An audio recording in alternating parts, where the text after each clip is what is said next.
एक बार फिर से स्वागत है आपका आपके चैनल अभी कॉमर्स क्लासेस में।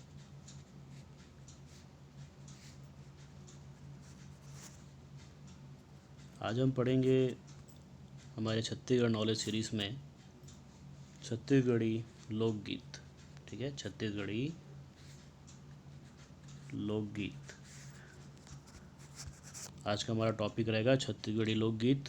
वीडियो को पूरा लास्ट तक देखिएगा, आपको बहुत से जो लोकगीत हैं उसके बारे में जानकारी आपको वीडियो में हो जाएगा। तो चलिए स्टार्ट करते हैं आज का हमारा क्लास लोकगीत पर। तो पहला जो गीत है वो है आपका सुआ गीत। सुआ गीत जो है वो मुख्य रूप से दिवाली के अवसर पर महिलाएं गोलाकार झुंड बनाकर, ठीक है, गोलाकार झुंड बनाती हैं और एक टोकनी के बीच में धान भर देती हैं और उसमें मिट्टी से बने दो सुआ रखती है। सुआ मीन्स तोता, दो तोता रखती हैं और उसके चारों ओर क्या करती हैं, ये घूमते हुए सुआ गीत को करती हैं। ठीक है, ये गीत महिलाओं द्वारा ही किया जाता है किस अवसर पर, दिवाली के समय। ठीक है, तो ये हुआ आपका सुआ गीत, ये आपका पहला गीत था। सेकंड है ददरिया गीत।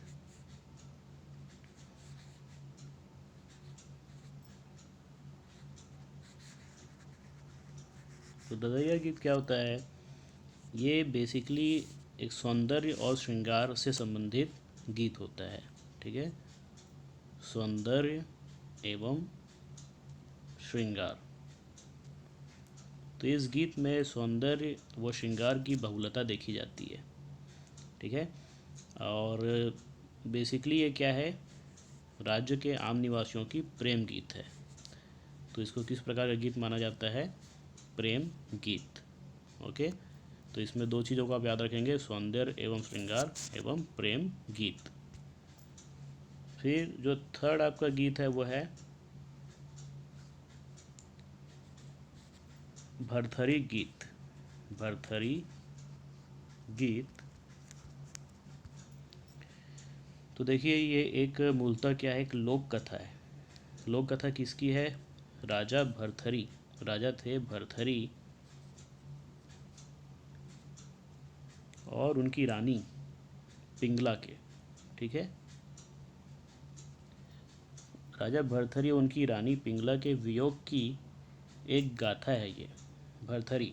ठीक है, लोक गाथा जिसमें दोनों के वियोग की जो गाथा है उसे दिखाई जाती है गायन के रूप में, गाकर इस गाथा को बताया जाता है।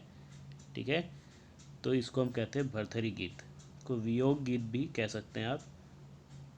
हमारे राज्य में जो भरथरी गायन जो है एक विशिष्ट परंपरागत लोक शैली है।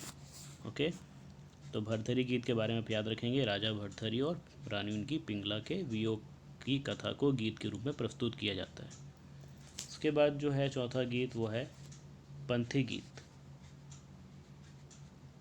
पंथी गीत, तो पंथी गीत जो है बेसिकली हमारे राज्य में जो सतनाम संप्रदाय हैं वो जो है गुरु घासीदास जी के जीवन चरित्र पर केंद्रित इनका ये गायन रहता है, सतनामी समाज द्वारा किया जाता है।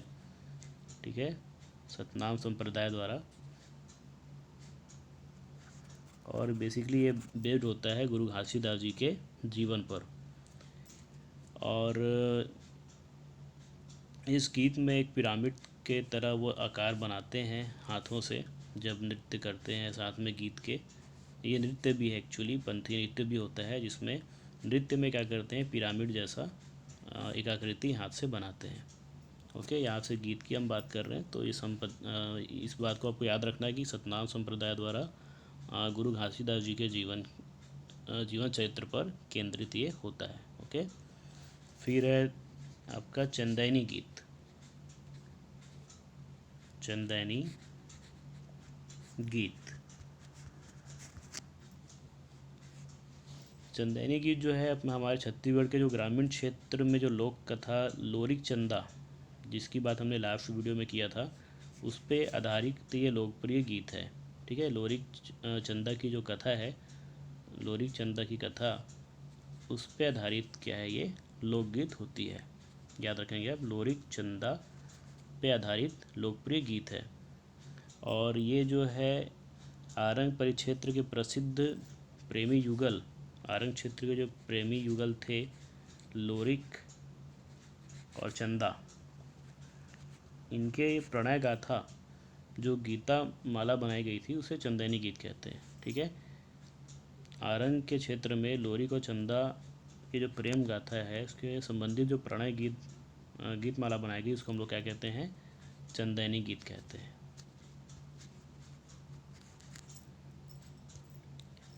तो अभी तक हमारे 5 गीत हो गए हैं,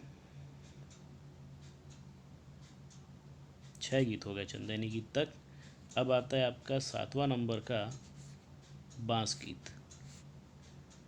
बांस गीत बहुत ही इम्पोर्टेंट है, इसको याद रखेंगे आप अच्छे से, इसमें से क्वेश्चन बहुत बार है एग्ज़ाम में। इससे पहले भी जितने गीत हम अभी तक डिस्कस किए वो भी इम्पोर्टेंट है। तो देखिए, बांस गीत जो है राउत जाति द्वारा, राउत बेसिकली यादव जाति, हमारे छत्तीसगढ़ में जो राउत जाति होती है जिसे यादव जाति भी कहते हैं, ये लोग जो है इस गीत को गाते हैं। ठीक है, बांस गीत को। और ये भी क्या है, करुणा गाथा पे आधारित गीत है, जिसमें बेसिकली शीत, बसंत, मूरत ध्वज और कर्ण गाथाओं का विषय होता है। ठीक है, और इस गीत में जो गाथा होती है उसमें गायन में एक गायक होता है, एक रागी होता है और एक वादक होते हैं। गायक, रागी, वादक, ये पूछता है एग्ज़ाम में, याद रखेंगे। उसके बाद जो नेक्स्ट गीत है वो है जवारा गीत। जवारा गीत, तो जवारा गीत जो है नवरात्रि के समय माता दुर्गा और अन्य देवी व देव की स्तुति के लिए जवारा निकालने के अवसर पर जवारा गीत जो है वो गाया जाता है। ठीक है, बेसिकली नवरात्रि के समय देवी गीत के रूप में गाया जाता है। तो याद रखेंगे आप, नवरात्रि, जवारा निकाला जाता है और ये गीत को गाया जाता है। फिर होता है आपका सेवा गीत, 10 नंबर है सेवा गीत। तो देखिए, सेवा गीत क्या है, हमारे राज्य में चेचक को देवी प्रकोप मानते हैं। चेचक जो होता है ये हम मानते हैं कि देवी माता शीतला माता का प्रकोप है, जिसकी शांति के लिए, उसकी शांति के लिए हम लोग क्या करते हैं, यहाँ पे सेवा गीत गाया जाता है। और नवरात्रि के अवसर पर या किसी धार्मिक प्रसंग पर सेवा गीत जो है बेसिकली इसको गाया जाता है। ठीक है, ये बात आप याद रखेंगे कि जो चेचक माता निकल जाती है उसकी शांति के लिए भी गीत को गाया जाता है, सेवा गीत। उसके बाद है आपका गौरा गीत।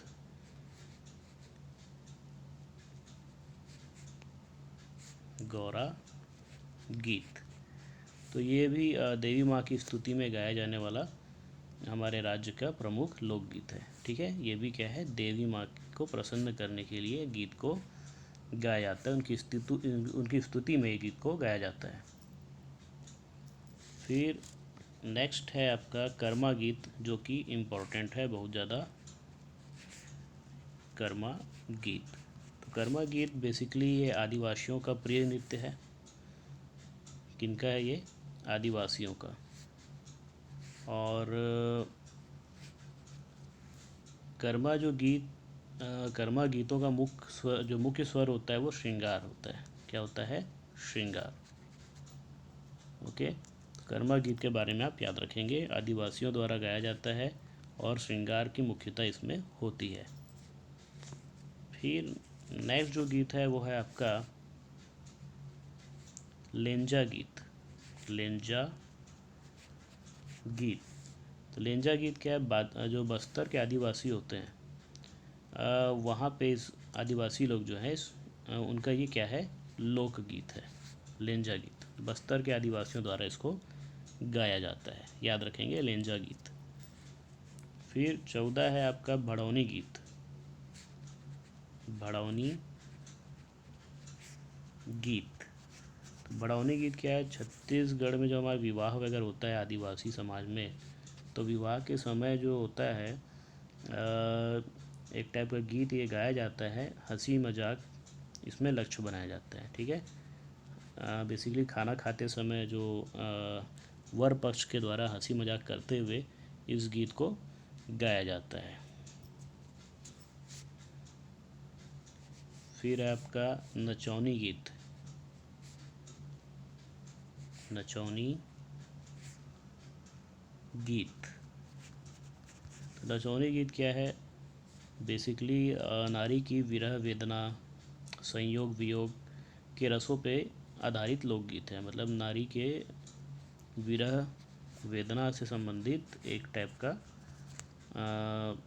प्रसिद्ध लोकगीत है जिसमें वेदना को प्रकट किया जाता है, नचौनी गीत।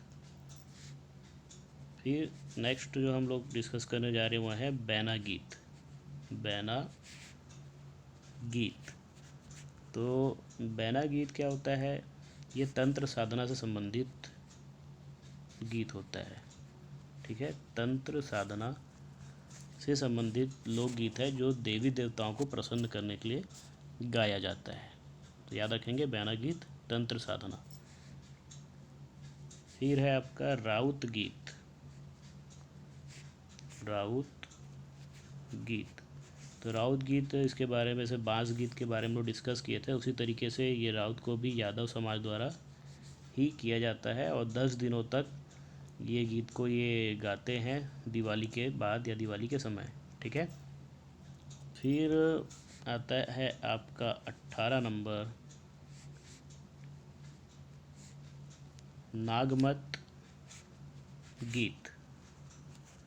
नागमत गीत क्या है? नाग इनके नाम से समझ में आ रहा होगा आपको। तो नागदेव के गुणगान करने के लिए और उनसे सुरक्षा की प्रार्थना करने के लिए जो गीत गाया जाता है उसको हम लोग क्या कहते हैं? नागमत गीत कहते हैं। और बेसिकली ये नाग पंचमी के अवसर में गाया जाता है। तो क्यों गाया जाता है? नागदेव का गुणगान करने के लिए, उनसे सुरक्षा की प्रार्थना करने के लिए नाग पंचमी के अवसर में गाया जाता है नागमत गीत। फिर है आपका डंडा गीत। डंडा गीत, तो डंडा गीत क्या है? छत्तीसगढ़ का प्रसिद्ध गीत है। ये प्रतिवर्ष पूर्णिमा के पूर्व गाया जाता है। पूर्णिमा के पूर्व ये गीत गाया जाता है। इतना याद रखेंगे इसके बारे में। और जो लास्ट में डिस्कस करने जा रहा हूँ वो है आपका दहकी गीत। दहकी गीत, दहकी गीत क्या है? ये होली के अवसर में थोड़ा सा अश्लील पूर्वक रूप से जो परिहास में गाया जाने वाला लोकगीत है। ठीक है, तो इसलिए इसको मैं पढ़ा रहा हूँ कि कई बार ये अनछुए जो गीत हैं या चीज़ें हैं वही एग्ज़ाम में पूछ देता है। तो कुछ ऐसे भी मैंने आपको गीत यहाँ पे डिस्कस किए हैं जो इम्पॉर्टेंट कुछ नहीं है बट फिर भी कई बार एग्ज़ाम में पूछ देता है। और असिस्टेंट प्रोफेसर के एग्ज़ाम में ज़्यादा चांस होता है कि वो अलग टाइप के क्वेश्चन ज़्यादा पूछता है। ठीक है, तो आई होप कि आपको ये वीडियो अच्छा लगा होगा।